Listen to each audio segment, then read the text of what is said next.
I knew something was wrong with her the day she came for the interview.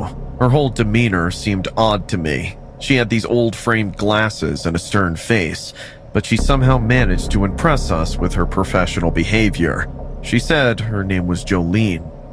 I took her to the children's bedrooms, one after the other. She didn't seem much interested, though. The way she walked was weird, too.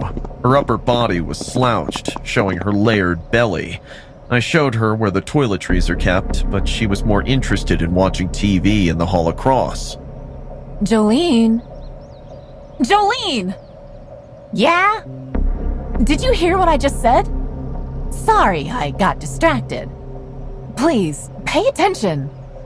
Soon, Jolene became a presence in the house. My 5-year-old son and 2-year-old daughter are shy kids. They never made a fuss. Jolene was good with them, but she hardly interacted with my kids. She always kept to her job. This is the only reason she kept being our kids' nanny. But soon, things started to change. One day, I entered my son's room and saw him holding his breath. Jolene was folding his clothes and saying, "Don't cheat now. You know you made a mistake." I opened the door and said, "What's going on here?" My son's face was turning red. I rushed towards him and screamed. "Stop it!" My son exhaled deeply. I turned towards Jolene. Why was he holding his breath? No, Mama. I made a mistake. Jolene told me not to mess up the washed clothes. We don't learn without punishment, right? What the? Jolene? Is this what you're teaching my kids? My husband rushed into the room hearing my voice. I explained everything. We both warned Jolene not to punish our kids no matter what. She must inform us first, and we will decide what happens next. Jolene obviously didn't seem much happy about it.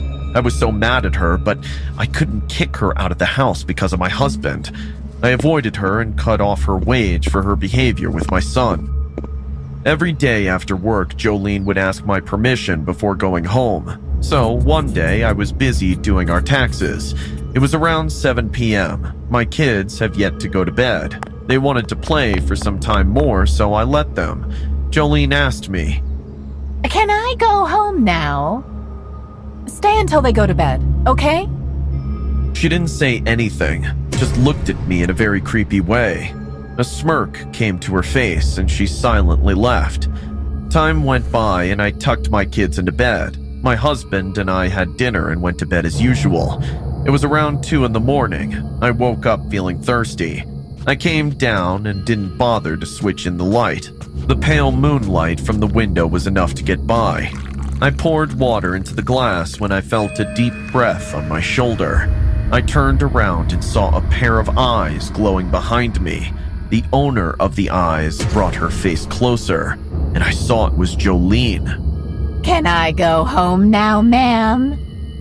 "Oh my God! You're still here?" "You told me to stay, so..." "Good Lord, Jolene. Yes, you can go home." I woke my husband up and he drove Jolene home. One day I took my kids to the park for a small picnic. Jolene was holding the pram with my daughter in it. My son ran ahead of us, pointing out to a tree. We sat under the shade of it and my kids played right in front of my eyes while I had some fresh juice. Jolene was standing in the corner when I saw her looking at a woman. Her face changed. She got nervous, and the woman, too, has started approaching her now. The woman came to us and hugged Jolene. "How are you now?" Fine. What are you doing here?" "I got shifted to the hospital here. Anyways, take care." She left and I was confused. "Jolene, how do you know this woman?" "I had an accident last year. She was a nurse at the Harrington Hospital. She took good care of me." I couldn't believe her words because the woman said similar things that made sense about this explanation, but deep down inside, I doubted it all. It was a Saturday night. My husband and I went out for dinner with a couple of friends. Jolene looked off more than ever. She hardly spoke a word after that incident in the park. Kissing my kids goodbye, I left in the car with my husband. On the way back, I called to the hospital where Jolene was admitted. I asked about Jolene's record, and they said they gave me the shocking news. Jolene was a patient there, but she never had any accidents. She was there for 3 years in the psychiatric ward. I knew she was crazy. I knew there was something wrong with her head. My husband never drove faster than that day in our entire life. When we reached home, our house was in complete darkness. All the lights were turned off. We ran in. Jolene? Kids? Mom and Dad are back. Jolene! But it was dead silence. We walked upstairs and I began hearing this slashing sound. I walked into my daughter's bedroom and she was not there in her bed. The bathroom door was wide open, light coming from it, along with the slashing sound. With my shaking body and racing heart, I peeked inside the bathroom. I saw Jolene sitting on the floor facing her back at me. She had a knife in her hand, soaked in blood. She was stabbing something repeatedly. Suddenly, realizing my presence, she looked back, and I saw a demon hiding in human form. Her huge grin told me what I had lost.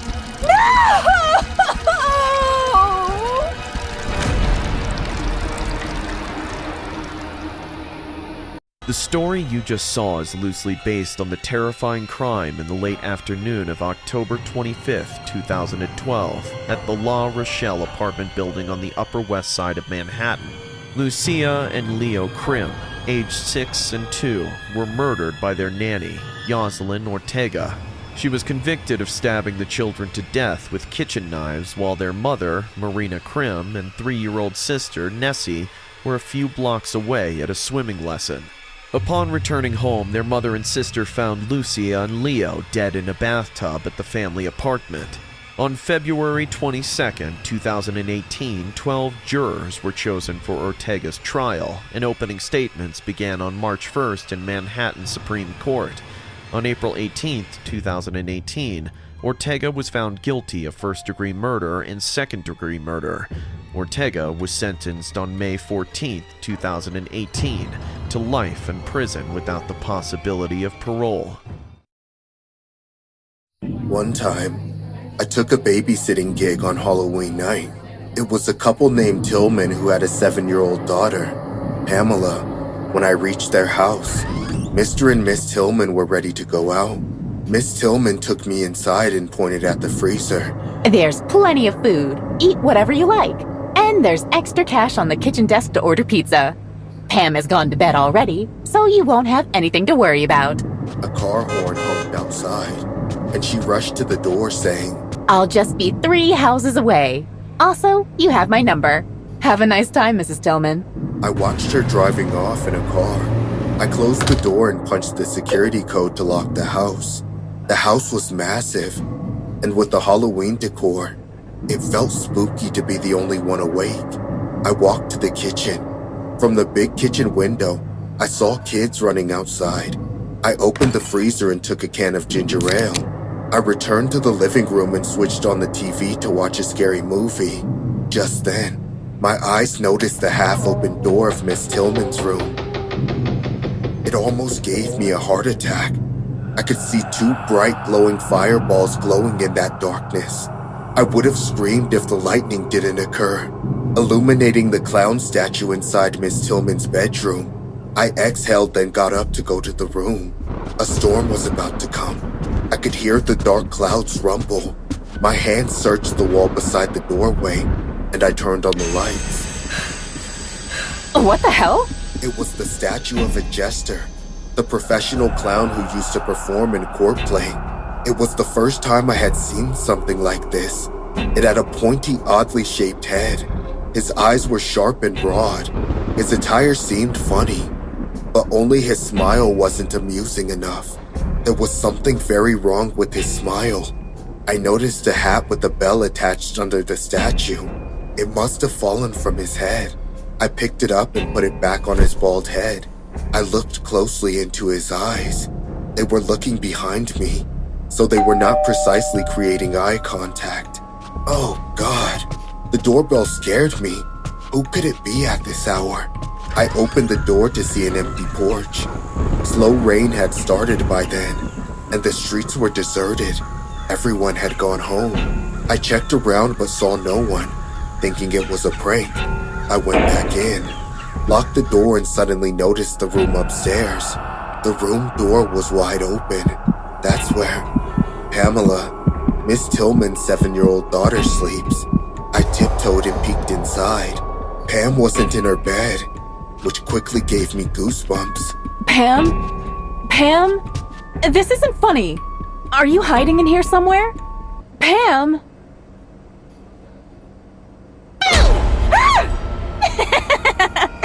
Sorry, it's Halloween. Oh, you little demon. You gave me a heart attack. I tucked her back into bed and climbed downstairs. I forgot to switch off the light in Miss Tillman's room. As I went to do that, I again noticed the clown statue. It made me very uncomfortable, so I grabbed the bedsheet and covered the creepy statue. I then switched off the light and closed the door. I came back from watching the TV when Miss Tillman called me. Hi, I was wondering if you could stay for 2 more hours? My husband will drop you home once we get back. I'll pay you a little extra, Jess. Sure, works for me. Oh, and Mrs. Tillman? Yes? I hope you don't mind. I covered the clown statue in your bedroom. It was freaking me out, so... What? What statue? We don't have any clown statues, honey. My phone slipped and fell to the ground. I heard it break into pieces, but I couldn't move. My legs felt numb. My body was shaking in fear. I slowly turned around, facing Miss Tillman's bedroom door. It was still closed. The heavy rainstorm was going on outside. I felt my heart racing because there was no way I was mistaken about this clown statue. I opened the door and switched on the lights. What I saw made my stomach drop. There was no statue in the bedroom, only the bedsheet lying curled up on the floor. Looking for me, Jessica? Following the spine-chilling voice, I turned to the closet on my right, and there he was, standing inside the closet. I could make out his shadowy appearance and his glowing eyes, but there was something new added to his costume. A baseball bat. Oh my God! I freaked out finally. All this time, what I assumed to be a lifeless statue was some creep dressed like a freaky Halloween clown. I rushed to the door and heard heavy footsteps behind me. I looked back and saw him walking towards me, laughing and swinging his bat. Help! Help! I kept crying and screaming as I rushed upstairs, but he grabbed me by my feet and pulled me down. My body scrubbed against the hard wooden stairs as I got dragged by this evil psycho. As I lay on the ground, watching him lift his baseball bat with a huge grin, my life flashed before my eyes. See you in hell, Jess.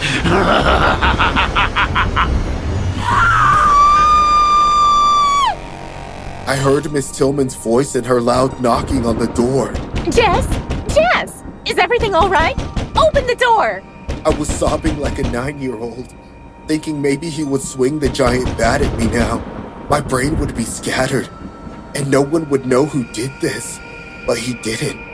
Instead, he gave me a death stare and said, Done for the day, I guess. Happy Halloween. He then ran to the kitchen. The sound of the window getting smashed echoed in the house, and I fainted. I woke up at the hospital the next day. Mr. and Miss Tillman reported to the cops and came to the hospital as well. I told them everything that I experienced. It's been 3 days now. There's no information on that guy who snooped inside the house and dressed as a clown. The cops got reports of 3 home invasions and 1 murder that same night. Was it all him? Or were there more like him? I don't know. I'm just happy the kid didn't encounter that freak, or she would have been traumatized for life. There used to be this girl I babysat when I was in high school, and she was in primary school. Her name was Rachel. She was the oldest of 3 girls, and in pretty much every way possible, she was perfect. Her young siblings would always faithfully follow her example, which made babysitting for that family the easiest job I ever had.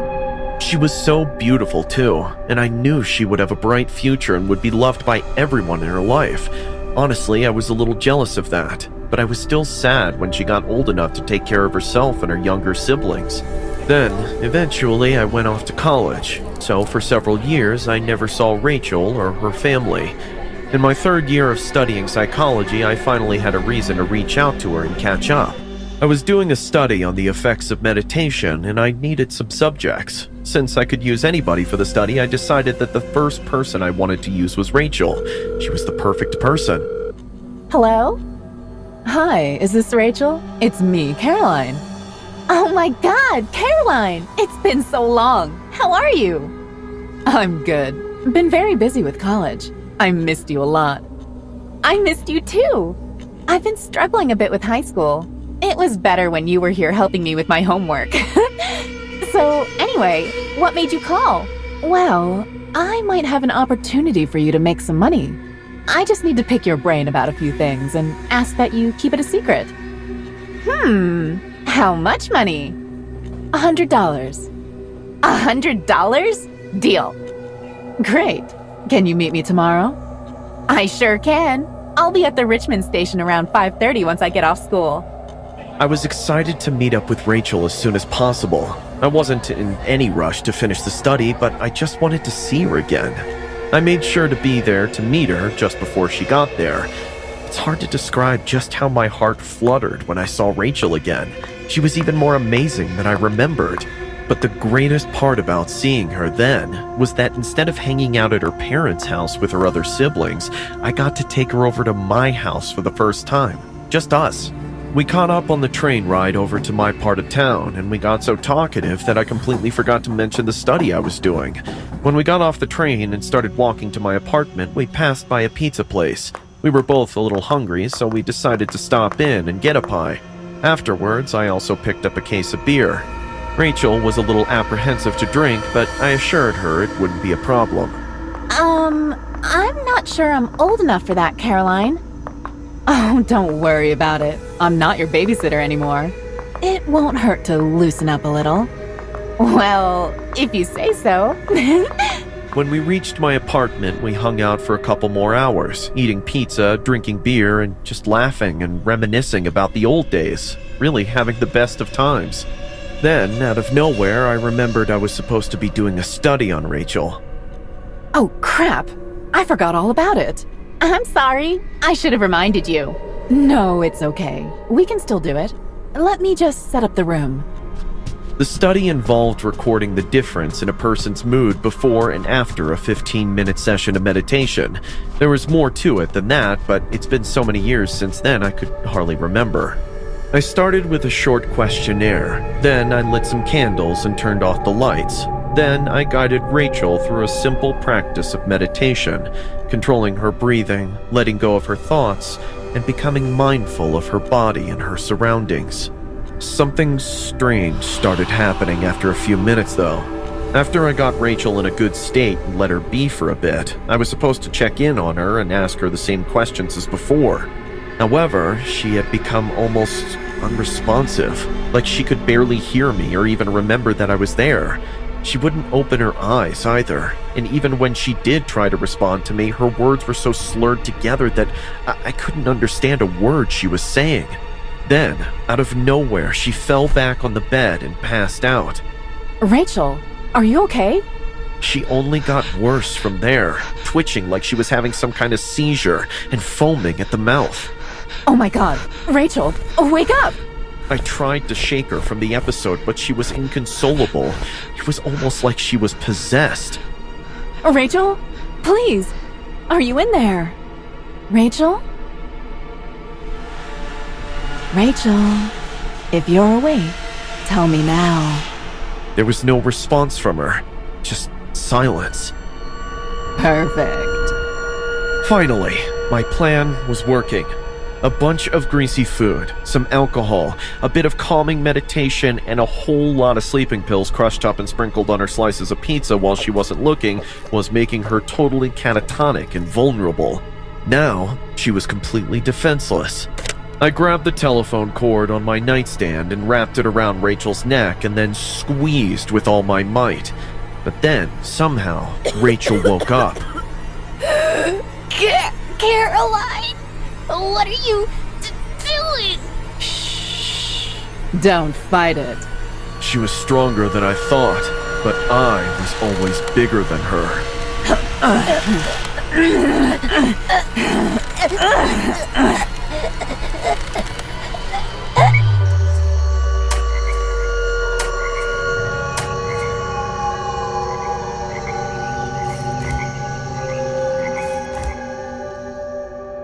1999, an Australian girl named Rachel Barber unknowingly made a decision that would cost her life. Her once trusted babysitter, Caroline Robertson, offered Rachel a seemingly easy and harmless way to earn a bit of quick cash. Little did Rachel know, Caroline had long been jealous of her looks and natural talents and planned to literally replace her and become her. For this to happen, Caroline hatched a plan to lure Rachel into a trap, where she would make it seem like the teenage girl had run away from home and disappeared. But in reality, Caroline planned to make sure Rachel was never seen alive again. Afterwards, Caroline planned to lose 50 pounds, get a nose job, and then even change her name to Rachel Barber. However, after a week of searching for their missing daughter, Caroline Robertson was connected to the disappearance and brought into custody. It took her months to finally admit to the truth of what she did. Caroline Robertson was convicted and sentenced to 20 years in prison, but she was released 5 years early in 2015.